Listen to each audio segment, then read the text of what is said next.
Assalamualaikum warahmatullahi wabarakatuh. Alhamdulillahi rabbil alamin wa bihi nasta'inu ala umuri dunya waddin. Allahumma salli wa sallim wa barik ala sayyidina Muhammad wa ala alihi wa sahbihi ajma'in. Amma ba'du. Para pemirsa Al-Bahjah TV dan para sahabat Al-Quran dimanapun Anda berada, pertama dan utama, mari kita bersyukur kepada Allah Subhanahu wa Ta'ala. Pada kesempatan yang berbahagia ini, kita masih diberi kesempatan oleh Allah untuk menambah hasanah keilmuan kita tentang tahsinul qiraah. Bagaimana cara membaca Al-Quran dengan baik. Salawat serta salam semoga senantiasa tercurah limpahkan kepada junjungan kita, Nabi Agung Nabi Muhammad sallallahu alaihi wasallam. Para sahabat Al-Quran, pada pertemuan sebelumnya kita sudah membahas pengantar dari ilmu tajwid, di mana pada waktu itu kita menjelaskan bahwa tajwid terdiri dari 3 hal. Yang pertama adalah makharijul huruf, kemudian sifat lazimah dan sifat aridah. Dan pada kesempatan kali ini kita masih akan membahas seputar sifat lazimah, yaitu sifat yang selalu menyertai huruf dalam keadaan apapun, di mana dalam sifat lazimah ada 2, yaitu sifat lahadidun dan laisa lahadidun. As-sifatul lahadidun adalah sifat yang berlawanan, di mana setiap huruf yang kita baca nanti pasti memiliki dari salah satu dari sifat yang berlawanan, sehingga huruf paling tidak memiliki 5 sifat dari sifat yang berlawanan, dan nanti huruf ada yang memiliki sifat tambahan, yaitu dari sifat yang laisa lahadidun. Apa itu sifat yang berlawanan? Dimulai dari jahr, lawannya adalah hamz. Syiddah, lawannya adalah rakhawah, di tengah-tengah ada bainiyah. Al-isti'la, lawannya adalah al-istifal. Idbaq, lawannya adalah infitah. Ismat, lawannya adalah al-idlaq. Adapun sifat yang tidak berlawanan, yaitu qalqalah, inhiraf, safir, tafashi, takrir, al-istitalah, dan al-lin. Baik, nanti ini akan kita jelaskan lebih detail lagi. Dan sekarang kita akan memasuki pada sifat yang berlawanan. Seperti kami sebutkan tadi, bahwa sifat yang berlawanan ada 5, yaitu sifat-sifat yang satunya, yang sebelah kiri ini nanti bersifat qawi atau kuat, dan yang sebelah kiri yang berwarna hijau ini nanti bersifat dhaif atau lemah. Mari kita bahas satu persatu. Yang pertama, jahr. Jahr artinya tertahannya nafas, di mana pada waktu kita melafalkan huruf ini nanti tidak boleh ada hembusan nafas. Contohnya huruf ba, babi bu bab, tidak boleh babi bu bab. Huruf jim, jaji ju baj, tidak boleh jaji ju baj. Nah, ada nafas yang tertahan. Kemudian lawannya berarti terlepasnya nafas. Terlepas nafas ini artinya pada waktu kita melafalkan ada hembusan nafas pada waktu kita melafalkan huruf. Contohnya huruf fa, kalau nafasnya tertahan menjadi pa, fa, fa, fi, fu, baf. Baik. Dan untuk menghafalkan mana huruf yang hamz, mana yang huruf yang jahr di antara 29 huruf hijaiyah, cukup kita menghafalkan yang hamz saja, yaitu fahassahu, syahshun, sakat. Baik, ini yang pertama. Kemudian yang kedua, syiddah. Syiddah adalah tertahannya suara, di mana pada waktu kita akan melafalkan huruf, tertahan dulu, seperti ada yang menahan baru bisa bersuara. Contohnya huruf hamzah. Huruf hamzah kemarin makhrajnya kita sudah pelajari, ada di pangkal tenggorokan. Pada waktu kita akan melafalkan, buka mulut terlebih dahulu, baru bunyi a. Berbeda dengan yang satu makhraj, itu huruf ha. Ketika melafalkan ha, langsung ha. Dari situ bisa kita ketahui bahwa syiddah ini tertahan terlebih dahulu, dan huruf ha itu nanti terlepas. Baik. Dan nanti ada huruf bainiyah. Bainiyah ini hurufnya cukup sederhana, lin Umar. Lin Umar. Cukup 1, 2, 3, 4, 5 huruf saja. Dan syiddah ajidu qatin bakat. Selain itu berarti rokhawah. Dan ciri dari rokhawah ini adalah mengalir. Ketika kita melafalkan, nanti tidak ada tahanan di situ, apalagi dalam keadaan sukun, cirinya dia akan tetap bisa dilafalkan sampai nafasnya habis. Contohnya huruf sin. Sa, si, su, bas, masih tetap bisa mengalir. Bukan sa, si, su, bas, tidak semacam itu. Bas, masih tetap bisa mengalir. Nah, cirinya karena mengalir, maka ketika dilafalkan dalam satu kalimat, tidak boleh terputus-putus. Contohnya kita dalam kalimat basmalah. Bismillahirrahmanirrahim. Bismi, mengalir, tidak boleh bismi. Rahman juga demikian. Rahma, berarti hak ini dia bersifat rokhawah. Selanjutnya ada lidah bagian belakang naik dan lidah bagian belakang turun atau tidak naik. Yang naik ini berarti nanti mengenai ke langit-langit yang ada di atasnya, membentuk huruf tebal, dan ini nanti dinamakan dengan isti'la. Kesimpulannya, semua huruf isti'la bersifat tebal, dan itu terkumpul dalam khussa, dog, til. Sedangkan selain huruf tersebut berarti istifal, dan semua huruf istifal bersifat tipis.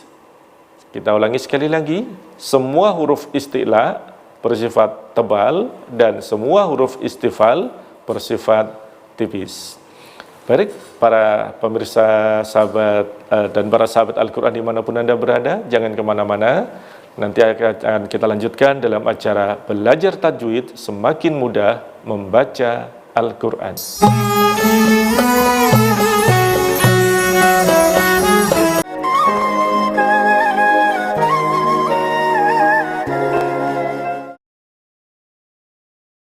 Makanya di orang soleh itu wajib, nah. Maksudnya di orang bertakwa itu wajib.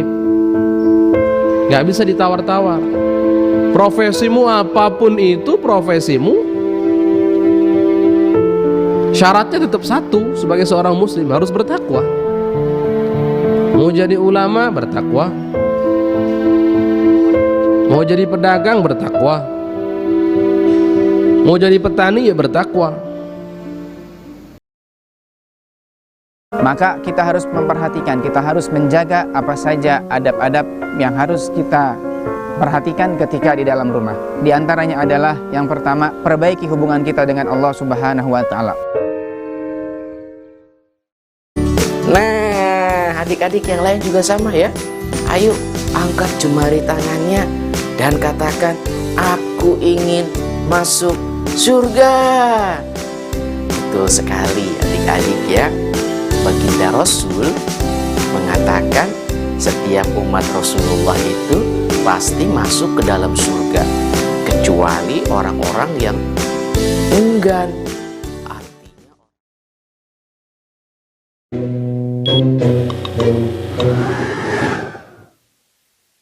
seger.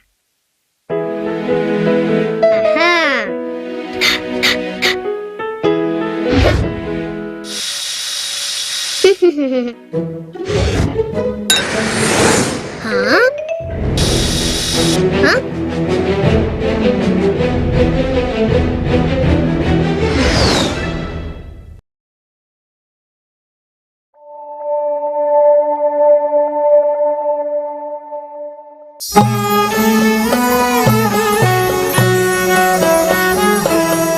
Para pemirsa Al-Banja TV dimanapun Anda berada, terima kasih masih setia dalam acara Belajar Tajwid Semakin Mudah Membaca Al-Quran.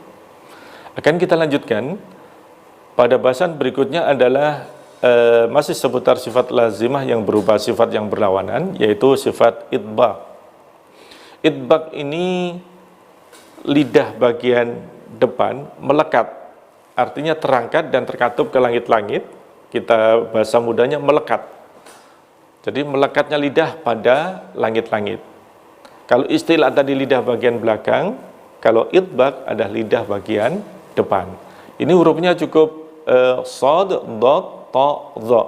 Adapun 25 huruf yang selainnya berarti termasuk infitah. Pada waktu melafalkan, lidah tetap di bawah, tidak melekat ke langit-langit. Contohnya fa, berbeda dengan so, lidah bagian depan ke atas, do, zo, za, berbeda. Baik, adapun berikutnya adalah ismat. Ismat ini berat dan lambat untuk diucapkan.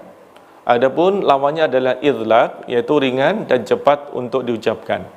Untuk menghafalkannya cukup mudah, yaitu kita hafalkan saja pada idlaq yang terdiri dari farromin lubin. Fa, ra, mim, nun, lam, dan ba. Kenapa berat dan diucapkan? Karena huruf ini tidak ada di ujung-ujung, berbeda dengan idlaq. Misalnya huruf fa ada di bibir, ra ada di ujung lidah, mim ada di bibir, nun ada di ujung lidah, lam ada di ujung lidah, dan ba ada di bibir. Karena ada di ujung, maka mudah untuk diucapkan dan bisa diucapkan dengan cepat. Fa, semacam itu. Berbeda dengan huruf kha misalnya, kha.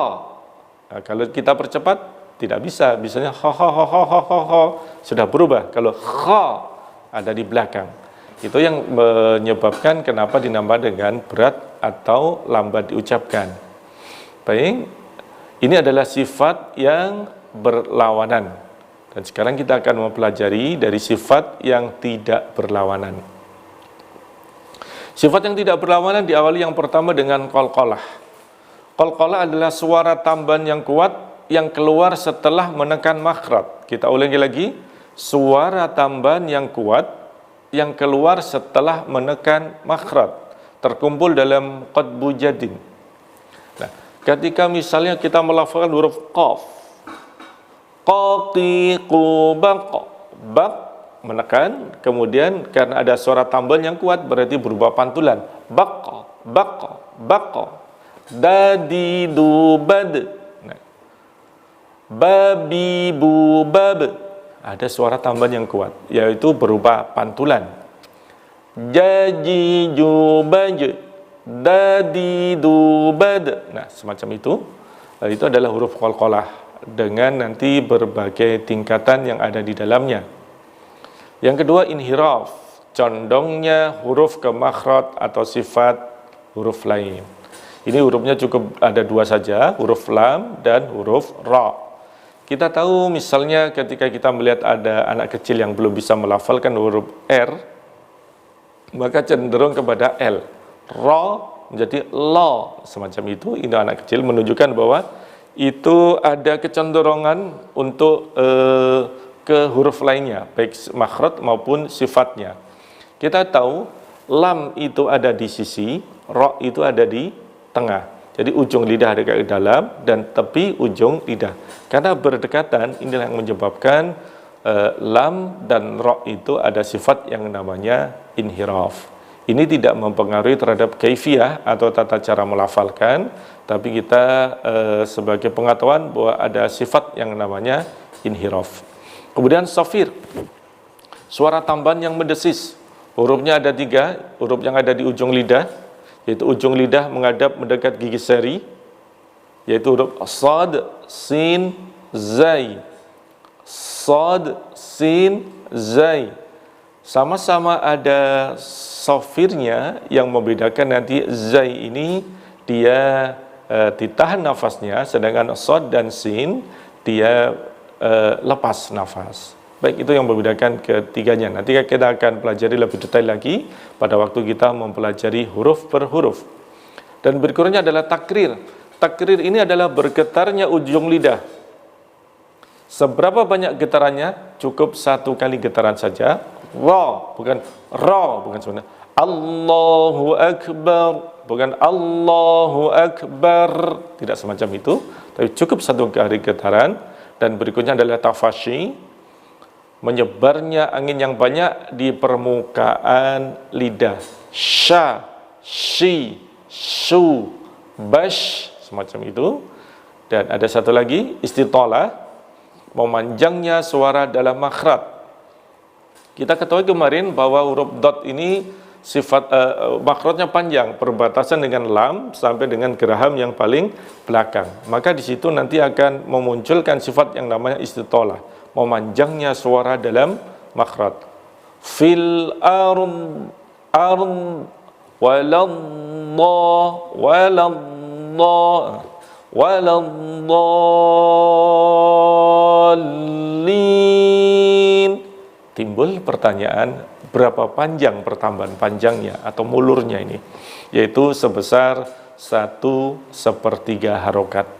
Jadi jangan sampai terlalu panjang dan jangan sampai terlalu pendek. Cukup 1/3 harokat. Berikutnya adalah lin. Keluarnya suara secara lunak atau lembut. Itu adalah fathah diikuti ya sukun dan fathah diikuti waw sukun. Ai, au. Ini karena keluarnya dengan lembut maka tidak boleh ada hentakan. Contohnya maliki yaumiddin, tidak boleh maliki yaumiddin. Dan terakhir gunnah, yaitu suara dengung yang keluar dari pangkal hidung bagian dalam atau rongga pangkal hidung, yaitu hurufnya huruf nun dan huruf mim, di mana huruf nun dan huruf mim ini memiliki sifat yaitu gunnah. Baik, jangan kemana-mana pemirsa, setelah ini akan kita lanjutkan kembali. Tetaplah dalam acara Belajar Tajwid, semakin mudah membaca Al-Quran.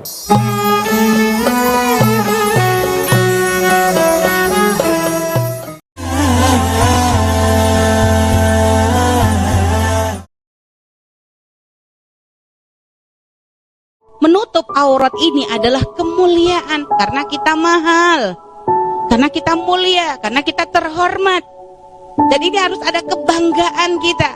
Karena subhanallah kita dispesialkan, kita dibedakan dengan wanita-wanita yang lain dengan ciri khas yang ada pada diri kita, dengan pakaian kita. Jadi kerudung ini bukan hanya sekedar model, bukan hanya sekedar gaya. Soalnya kalau pakai kerudung pipi saya tirus. Bukan untuk itu. Bagaimana jika ibu mertua saya melarang saya meminta nafkah kepada suami saya dan juga melarang saya menceritakan masalah apapun kepada suami? Suami saya pun menyuruh saya untuk mencari nafkah sendiri. Kalau saya tidak bisa mencari nafkah sendiri, suami saya akan menceraikan saya. Kalau Anda sudah benar sebagai seorang istri yang tamkinnya sempurna, maksud menyerahkan kepada suami, setelah itu kok suami nggak memberi nafkah, ya ini yang saya bikin bingung. Ya ini aneh. Jadi kayak nikahnya binatang itu nggak wajib ngasih nafkah, ini gimana ini? Dan banyak pertanyaan semacam ini suami. Anda ini suami seperti apa kalau kayak gitu? Tanggung jawab dong. Naudzubillah ini. Ulama dulu menjelaskan bid'ah jelas. Misalnya Imam Syatibi ada definisi bid'ah itu lebih dari 12 definisi. Tapi nggak ada yang definisi bunyinya yang tidak pernah dilakukan Nabi adalah bid'ah. Nggak ada begitu. Karena banyak yang tidak dilakukan Nabi dilakukan oleh sahabat Nabi, banyak tidak dilakukan Nabi dilakukan oleh para tabi'in, banyak. Maka mendefinisikan bid'ah adalah yang tidak pernah dilakukan Nabi adalah bid'ah dhalalah, sah, nggak sah.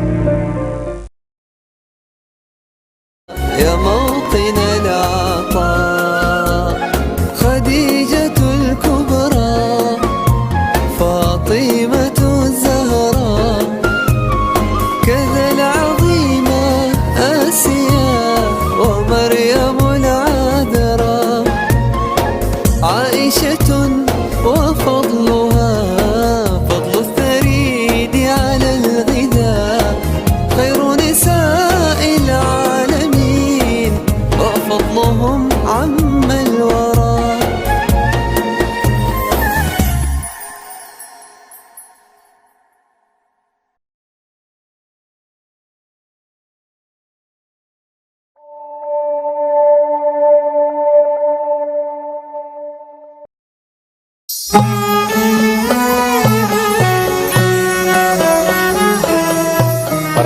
sahabat Al-Quran dimanapun Anda berada, terima kasih masih setia dalam acara belajar tajwid, semakin mudah membaca Al-Quran.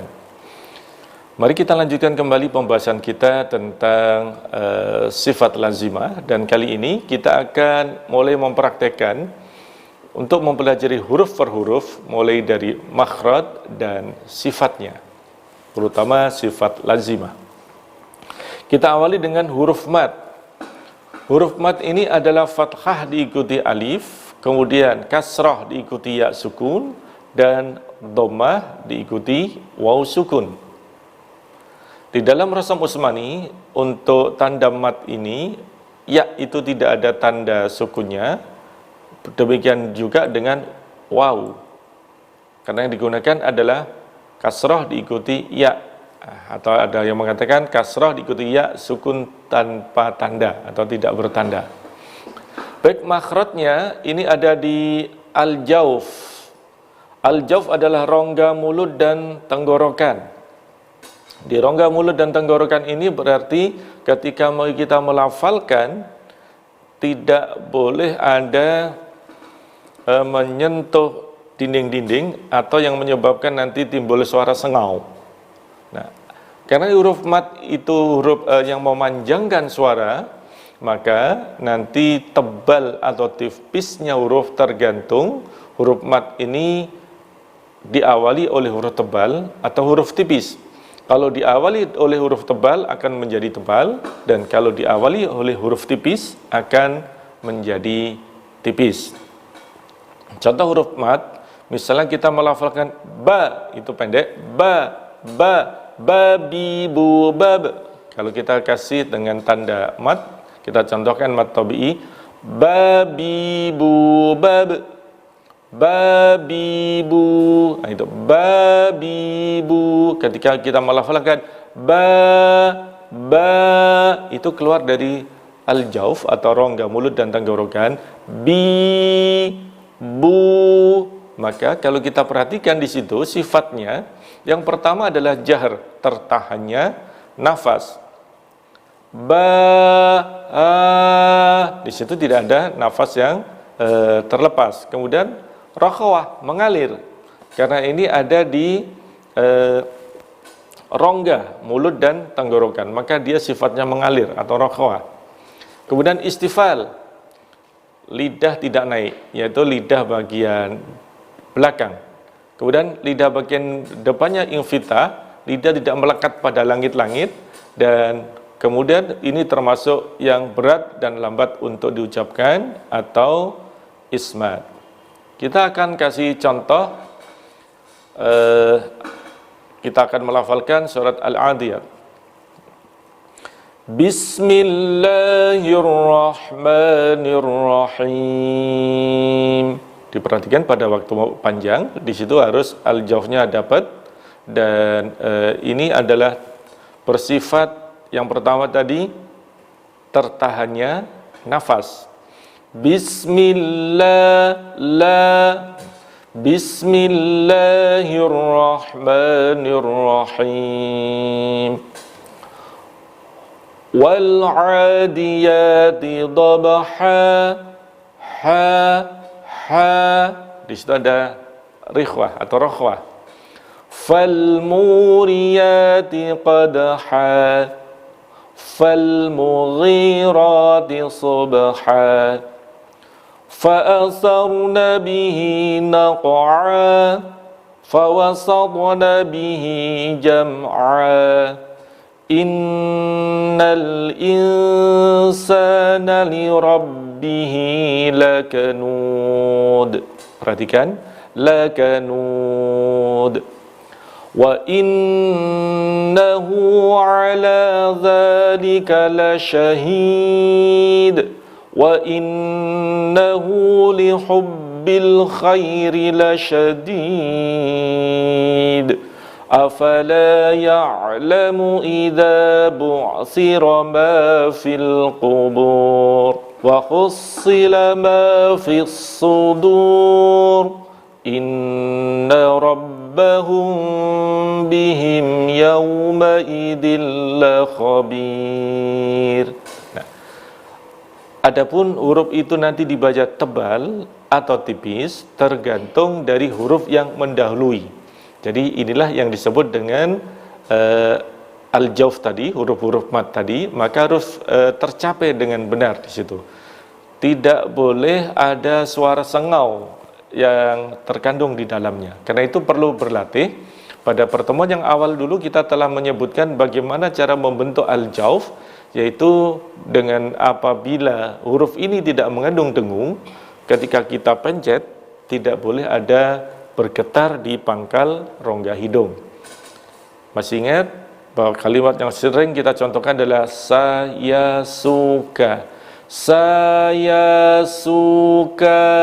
Tidak boleh saya, itu menyentuh di dinding-dinding, akhirnya nanti menyebabkan suara sengau di dalamnya. Baik, kita ulangi lagi dengan melafalkan basmalah. Bismillahirrahmanirrahim. Nah, pada kesempatan kali ini kita sudah mempelajari tadi makharijul huruf, kita sudah belajar, kemudian sifat lazimah juga sudah belajar, dan yang paling penting adalah fahami terlebih dahulu di mana letak keluarnya atau asalnya huruf itu, kemudian bagaimana sifatnya. Jadi kesimpulannya, makhraj adalah tempat keluarnya atau asal muasalnya huruf, sedangkan sifat lazimah adalah kaifiyah atau tata cara melafalkannya. Dan sepanjang apapun ayat yang kita baca pasti terdiri dari rangkaian huruf per huruf. Maka cara yang paling baik untuk belajar tahsinul qiraah adalah dengan mengurai per huruf, sehingga di situ kita bisa tahu di huruf apakah kelemahan kita, sehingga nanti kita bisa memperbaiki dari kelemahan yang ada. Baik para sahabat Al-Quran, cukup sekian. Insya Allah akan kita lanjutkan pada pertemuan yang akan datang dalam acara belajar tajwid semakin mudah membaca Al-Quran. Mari kita akhiri dengan berdoa bersama-sama. A'udzubillahi minasyaitonirrajim. Bismillahirrahmanirrahim. Alhamdulillahirabbil alamin. Allahumma salli ala sayyidina Muhammad wa ala ali sayyidina Muhammad. Allahumma arhamna wa la tu'adzibna wansurna wa la takhdulna wa'afina wa la tumridna wa akrimna wa la tuhinna wa asirna wa la tu'sir alaina innaka ala kulli syai'in qadir. Ya Allah, pandanglah kami dengan kasih sayang-Mu ya Allah. Permudah kami dalam mempelajari Al-Quran, dalam mengamalkan Al-Quran, dan akhirnya nanti permudah kami untuk mendapatkan syafaat di yaumil akhir kelak ya Allah, dari kekasih-Mu Nabi Muhammad sallallahu alaihi wasallam, dan dari Al-Quran yang kami pelajari dan kami amalkan setiap hari. Rabbana atina fid dunya hasanah wa fil akhirati hasanatan wa qina adzabannar. Wa sallallahu ala sayyidina Muhammad wa ala alihi wa sahbihi wasallam. Walhamdulillahi rabbil alamin. Demikian, terima kasih atas perhatiannya. Al-Fakir undur diri. Apabila ada yang kurang berkenan, kami mohon maaf yang sebesar-besarnya. Wassalamualaikum warahmatullahi wabarakatuh.